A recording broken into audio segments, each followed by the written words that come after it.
Boas a todos, benvidos a un novo capítulo do programa Rally Talks. Nesta ocasión desplazámonos ata a Vila Pontevedresa da Estrada, pola que transcurre a 29ª edición da subida á Estrada. Con pouco máis de 70 inscritos, falaremos con algúns dos seus protagonistas. Boas a todos, hoxe temos que nos a Joel Castro, máis coñecido como JCT Motorsport. Boas, Joel, que tal? Bien, aquí andamos. Bueno, en primer lugar, poderíanos contarnos como se che deu por meterte neste mundillo da fotografía e videografía? Bueno, meu sono sempre foi correr subidas e rallies, entón decidín empezar polo baixo, empezar a gravar. Empecé o ano pasado con a GoPro China, que levoume carra cedo por diante. Entón, bueno, para que me vaya coñecendo un pouco a xente do rallies, non entrar como un calquera máis, digámoslo así. Vale, como para comezar a destacar. Claro, para como empezar a destacar. Vale, vamos a escoller vídeos ou fotos, e por qué?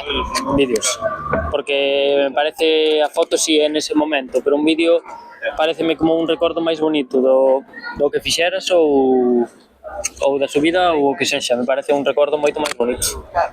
Vale, levas moi pouquiño neste mundo, menos dun ano, máis ou menos, xa tens máis de 2.000 followers e unha media de 3.000 a 4.000 visualizacións. Como surxeu a idea das entrevistas e como xestionas todas estas visualizacións? A idea das entrevistas, a verdade que me picaron un pouco meus pais coas entrevistas, dixeron así vas crecer bastante tal e podemos seguir crecendo así. E dixenlle, pois veña, empecé con unha entrevista de Tarolo, que non tiña micrófono e nada, ainda por encima tiña Jorge Pérez ao lado co Porsche encendido, o sea, imagínate. E eso, picaronme meus pais e acabei facendo entrevistas hasta collerlle o gusto. Vale, ben, casi todos os que estamos nas conectas nos gustaría probar al menos algunha vez a adrenalina das carreiras. Animaríaste a correr e con que vehículo? Xa che dixen que o meu sono desde pequeno era empezar a correr.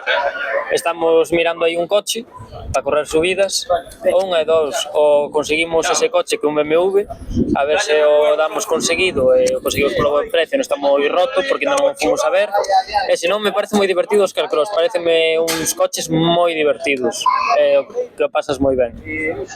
Vale, agora dinos, unha carreira, un coche e un piloto que máis che gusta ou che chame a atención? Chame moito a atención Jorge Fernández Vilarchao, polo tema de conducción que ten, vai sempre moi fino e sobre todo fixo ben na subida a Escusa. O fixo bastante ben, liderou todo o fin de semana e gustoume a súa modo de condución, basicamente. Bueno, agora un pouquiño de turismo e cultura. Poderíanos dicir algo típico da túa zona que teñamos que ver, que comer, algunha festa ou algo? Pois mira, eu vivo moi cerca do Pazo de Lourizán, cousa que están restaurando, é moi bonito de ver, salgo a pasar todos os días co can. É moi bonito de ver, un pazo antigo e é precioso, tens moito por recorrer. E de comida non sei, o típico. Hai varios, o que se leva moito aí son os bocadillos de calamares en Pontevedra. A min gustame, cada venres que salgo de entrenar vou a comer un. Vale, xa para finalizar a pregunta pola que naceu o programa, que importancia ten para ti ou que importancia crees que debería ter o tema da saúde mental, sobre todo centrado no mundo dos rallies e da automoción? Este deporte non é ningún xogo, vas a moita velocidade e o riesgo sempre está aí. Entón, eu creo que ter a suficiente confianza como para subirse no coche, ter a cabeza ben amueblada, creo que é bastante fundamental se queres facer algo. Como di a xente, se tes medo, mellor aparca o coche na casa. Creo que tens que ter a cabeza moi ben amueblada e, sobre todo, a confianza. A confianza co coche é o máis importante, ter esa confianza na cabeza e decir eu podo. A verdade é que sí, hai que ter a cabeza moi ben amueblada para correr un rally. Vale, algún agradecemento, un saúdo, algo que queras decir?